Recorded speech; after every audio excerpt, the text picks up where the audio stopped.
Joshua e mund prengën në nokaut. Bokseri shqiptar dorëzohet në raundin e dytë. Joshua vesh flamurin shqiptar. Kristian Penga nuk arriti të shkaktonte surprizën ndaj Anthony Joshua pasi ish kampioni i botës në peshat e rënda. Triumfoi me nokaut teknik në raundin e dytë në duelin e zhvilluar në Jeddah të Arabisë Saudite.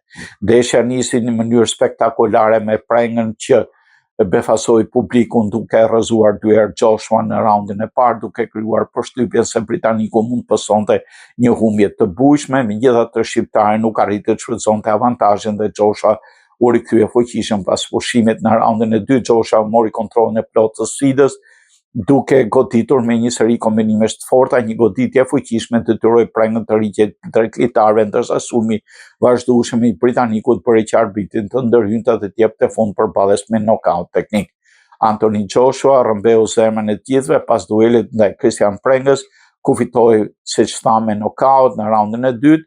Në festën pas triumfit, ai kërkoi nga spektatorët flamurin shqiptar, të cilin e hodhi krave së bashku me atë amerikan, një gjë shumë fisnik që vetëm kampionët të mëdhej e bëjnë. Për Joshua, kjo fitore e rikthen fuqishëm në garën për duelet më të mëdha të divizionit, ndërsa për Prengën mbetet krenaria e tij e rastit.